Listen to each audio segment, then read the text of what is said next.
የቅዱስ አማኑኤል ቤተሰቦች እንደምን ቆያችሁኝ? በጌታዬ በኢየሱስ ክርስቶስ ፍጹም ሰላም የአክብሮት ሰላምታዬን እያቀረብኩላችሁ ካለፈው ቁጥር 2 የቀጠለውን ቁጥር 3 ትምህርታችንን እንደ እግዚአብሔር ቅዱስ ፈቃድ አሁን እንማማርበታለን። የትምህርታችን ርዕስ የጌቶችና የአገልጋዮች ጥምረት በሚል ነው። እንዲህ እያልን ዛሬ የምናየው አንደኛ ቆሮንቶስ ምዕራፍ 1 ቁጥር 26 እስከ 29 ላይ ቅድም በሁለተኛውን ቁጥር ስንፈጽም የደመደምንበት ነው። እስቲ ለማስታወስ ያህል እናንሳው። ወንድሞቼ ሆይ መጠራታችሁን ተመልከቱ። እንደ ሰው ጥበበኞች የሆኑ ብዙዎች፣ ኃይለኞች የሆኑ ብዙዎች፣ ባላባቶች የሆኑ ብዙዎች አልተጠሩም። ነገር ግን እግዚአብሔር ጥበበኞችን እንዲያሳፍር የዓለምን ሞኝ ነገር መረጠ። አስተውላችሁ ከሆነ ብዙዎች ሰዎች አሉ ክርስቶስ በተወለደበት ዘመን ተጠርተው ግን የተመረጡትና ይህን እንዲያዩ የተፈቀደላቸው እረኞች ናቸው። ሰው የሚንቃቸው፣ ማንም እንደ ሰው የማይቆጥራቸው።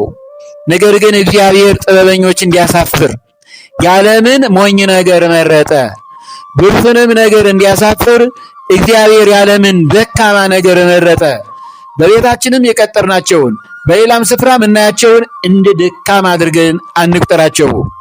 እግዚአብሔርም የሆነውን ነገር እንዲጠፋ የዓለምን ምናምንቴ ነገር መረጠ ነው ያለው። ይሄ ነው። ሰልጥነናል፣ አውቀናል፣ ዘመናዊ ነን ብለው ለራሳቸው ምጡቅ መሆናቸውን የነገሩን ነገር ግን ባዶ የሆኑ አንዳንድ ሰዎች እንደ ስድብ ቆጥረውት አንተ እረኛ ይላሉ፣ አንቺ ባላገር ይላሉ፣ አንተ ገበሬ በማለት በንቀት መንፈስ እንደ ስድብ በመቁጠር ብዙዎች እንዲህ በማለት ብዙዎችን ልብ የሰበሩ በስድብ ስም ሌሎችን ሲቆጧቸው ሲያሸማቀቋቸው እንሰማለን፣ እንመለከታለን። ጋዱ ዓለም እውነቱ ይሄ ነው። አንተ እረኛ ከሚለው ስንጀምር እረኞችን መርጦ እግዚአብሔር በመላእክት የተመሰገኑ እግዚአብሔርን ክርስቶስን እንዲያዩ መላእክት መጥተው ከእነርሱ ዜና ብስራትን ያሰሟቸው እነርሱ አይደሉምን? ስለዚህ እረኛ ብሎ መሳደብ ተገቢ አይደለም። እረኛውን አምላክ ክርስቶስንም ጭምር እንደ መስደብ ይቆጠራል። በቅድሚያ እኛ ክርስቲያኖች ማወቅ ያለብን ነገር መልካሙ እረኛ ማን ነው? መልካሙ እረኛ እኛን ከጥፋት የሚታደገን እግዚአብሔር በክቡር መስቀል ላይ ተሰቅሎ ያዳነንን መልካሙን እረኛ ከክፉ የሚጠብቀንን ከርኩሳነ መናፍስት ወጥመድ የሚያድነንን ቸርነቱ ምሕረቱ የሚዳብሰንን አምላክ እግዚአብሔርን እንደ መስደብ ይቆጠራል። መልካሙ እረኛችን ጌታችን መድኃኒታችን ኢየሱስ ክርስቶስ ነውና ይሄ ነው። ስለዚህ ይህን በማወቅ እረኛ ብሎ መሳደብ ተገቢ አይደለም። የዮሐንስ ወንጌል እንደውም ምዕራፍ 10 ቁጥር 11 ላይ እንዲህ ይላል፣ መልካም እረኛ እኔ ነኝ፣ መልካም እረኛ ነፍሱን ስለ በጎቹ ያኖራል። መልካም ሆኖ ነፍሱን ስለ በጎቹ ስለኛ እስከ ቀራንዮ እስከ ጎልጎታ ደርሶ በክቡር መስቀል ላይ ተሰቅሏል። ቅዱስ ሥጋውን ቆርሶ ክቡር ደሙን አፍስሶ አድኖናል።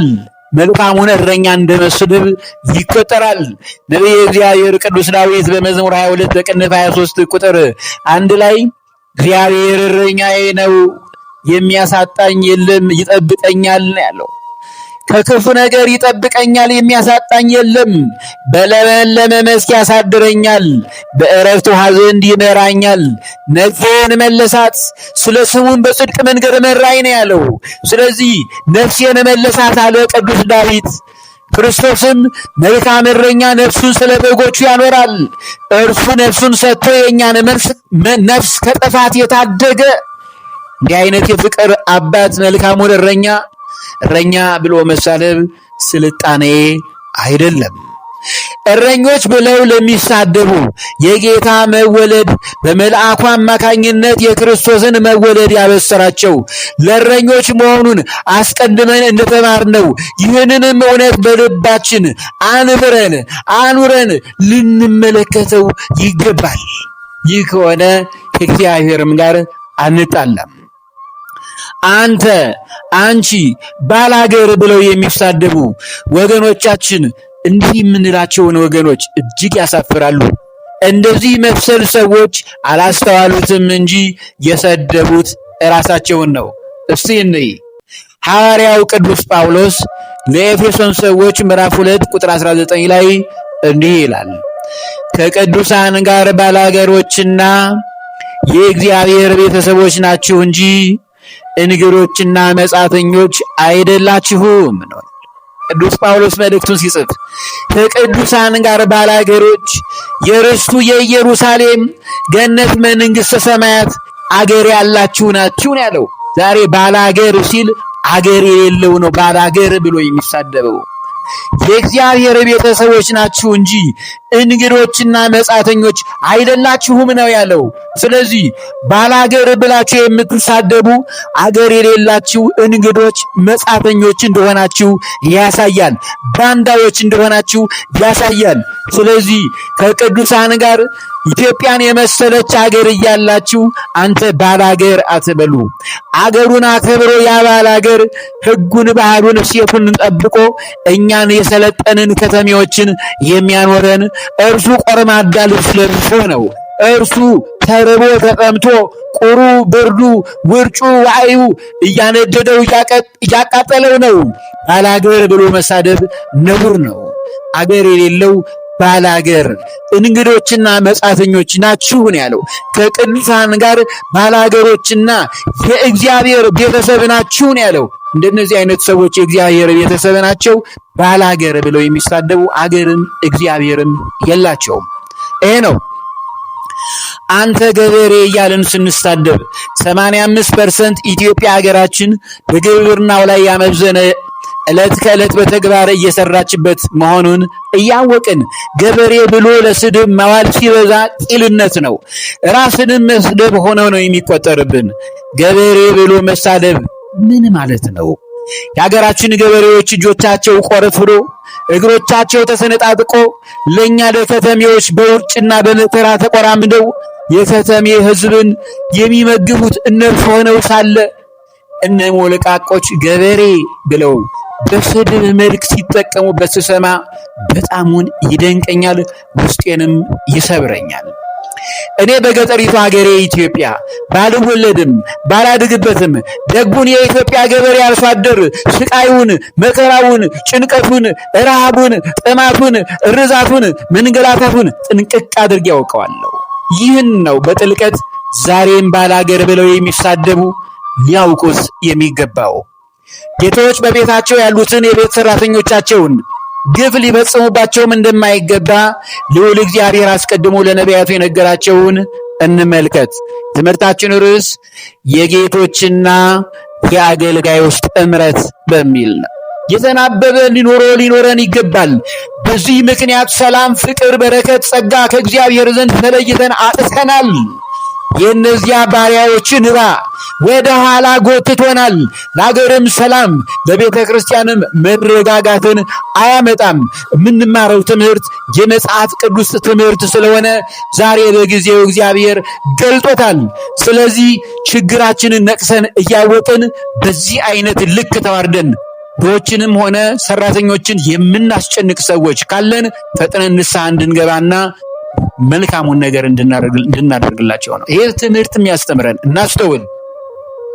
መልካም እንዲህ ይላል። እስቲ መዝሙረ ዳዊት 122 በቅንፍ 23 ቁጥር 2 ላይ በሰማይ የምትኖር ሆይ ዓይኖቼን ወደ አንተ አነሳው፣ እነሆ የባሪያዎች ዓይኖች ወደ ጌታቸው እጅ እንደሆነ ሁሉ የባሪያይቱም ዓይን ወደ እመቤቷ እጅ እንደሆነ ሁሉ እንዲሁ እስኪምረን ድረስ ዓይናችን ወደ አምላካችን ወደ እግዚአብሔር ነው አለ ነቢየ እግዚአብሔር ቅዱስ ዳዊት ሲጸልይ።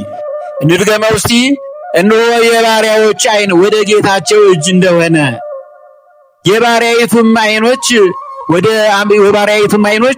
ወደ አምላካችን ወደ እግዚአብሔር እንደሚሆን እንዲሁ እመቤቷ እጅ እንደሆነ እናንተን እያዩ የእናንተን እጅ ያያሉና ባሪያዎች የጌቶቻቸውን እጅ ያያሉ።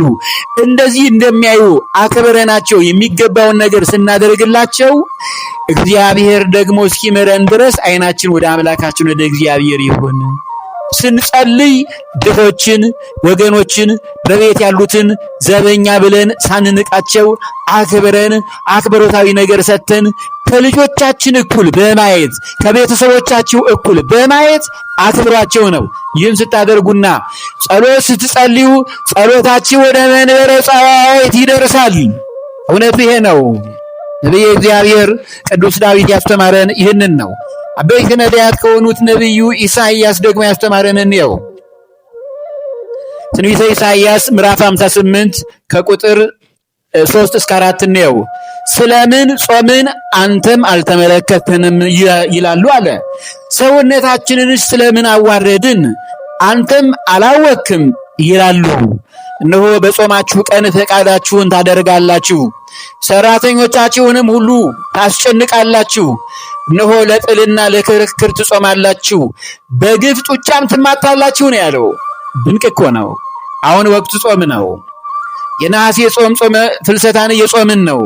በዚህ ጾም ቀን ጾመን ለምን አልተመለከትክንም ብለው ይከሱኛል አለ እግዚአብሔር። ሰውነታችንን ስለምን አዋረድን ይላሉ። አንተም አላወክም ብለው ጭራሽ እኔን አላዋቂ ያደርጉኛል። እነሆ በጾማችሁ ቀን ፈቃዳችሁን ታደርጋላችሁ፣ ስጋዊ ነገርን ትፈጽማላችሁ፣ በሰራተኞቻችሁ ላይ ኃይል አመጽ ታደርጋላችሁ፣ ሰራተኞቻችን ሁሉ ታስጨንቃላችሁ። እኔ ይሄንን አልወድም አለ እግዚአብሔር። ይህ የእግዚአብሔር ቃል ነው። እነሆ ለጥር ለክርክር ነው የምትጾሙት። በቤተ ክርስቲያን ውስጥ አንዱ ከአንዱ ጋር አይከባበርም። እንዴት አድርጌ ጸሎታችሁን ልስማ? በግፍ ጡጫ ሰራተኞቻችሁን ትማታላችሁ። ይሄ ነው። በዚህ ምክንያት ጸሎታችሁ አልቀበለውም፣ ጾማችሁንም አልቀበለውም አለ እግዚአብሔር። እግዚአብሔር ከዚህ ቁጣ ይሰውረን። ይሄ ነው ምክንያቱ። አባቶቻችን ሐዋርያትም በመልእክታቸው ላይ የጌቶችና የአገልጋዮችን ጥምረት እንዲህ ሲሉ አስተምረውናል። እስቲ ብርሃነ ዓለም ሐዋርያው ቅዱስ ጳውሎስ ያስተማረውን ትምህርት እንስማው። የሐዋርያው ቅዱስ ጳውሎስ መልእክት ወደ ቆላስይስ ሰዎች ምዕራፍ 4 ቁጥር 1 ላይ ነው። ጌቶች ሆይ እናንተ ደግሞ በሰማይ ጌታ እንዳላችሁ ታውቃላችሁና ለባሪያዎቻችሁ በጽድቅና በቅንነት አድርጉላቸው ነው ቅዱስ ጳውሎስ። ሁሉን አስተምሯል። አባቶቻችን ሐዋርያት ሁሉን አስተምሮናል ጌታ አምላክ ክርስቶስ። ግን ማን ገልጦ ይየው? ስለዚህ ጌቶች ሆይ በባለጸግነትና ከፍ ባለ ሁኔታ ያላችሁ ሆይ በሰማይ ጌታ እንዳላችሁ ታውቃላችሁና ከእናንተ በላይ የሆነውን ጌታ እያሰባችሁ አገልጋይ ለምትሏቸው ለባሪያዎቻችሁ በቤታችሁ የቀጠራችኋቸውን ሰራተኞች በተለያዩ ድርጅቶቻችሁ የቀጠራችኋቸውን ሰራተኞች በጽድቅና በቅንነት አድርጉላቸው ነው ያለው። ይሄ ነው የጌቶችና የአገልጋዮች ጥምረት። ሐዋርያው ያዕቆብ እልፍዮስ ማለት ነው ትንሹ ምዕራፍ 1 ቁጥር 27 ላይ እንዲህ ነው ያለው። የጌታ ወንድሞች ከተባሉት አንዱ ወላጆች የሌላቸውን ልጆች ባልቴቶችንም በመከራቸው መጠየቅ በዓለም ከሚገኝ እድፍ ሰውነቱን መጠበቅ ነው ያለው። ወላጆች የሌላቸውን ሕፃናትን ልጆች ባልቴቶችንም ወገን ዘመድ የሌላቸውን ይልቁንም በመከራቸው መጠየቅ በዓለም ከሚገኝ እድፍ ሰውነትን መጠበቅ ነው ያለው። ጽድቅንም ጭምር ነው የሚያስተምረን። በጎ ማድረግ፣ ለድሆች ተገቢውን ነገር ማድረግ፣ ዝቅ ያሉትን ከፍ ማድረግ፣ ይሄ በእግዚአብሔር ዘንድ የተወደደ ያደርገናል። ባሪያዎች ወይንም በተለያየ ሙያ በጌቶቻቸው ቤት ተቀጥረው ለሚሰሩ ባለሟሎች በምን አይነት ስርዓት ከአሰሪዎቻቸው ጋር መኖር እንዳለባቸው ሐዋርያው ቅዱስ ጳውሎስ በመልእክቱ የጻፈውን መልእክት በቁጥር 4 ትምህርታችን ላይ እንደ እግዚአብሔር ቅዱስ ፈቃድ እናየዋለን ማለት ነው። ዕለቱ ትምህርቱ እዚሁ ላይ ይቆየን።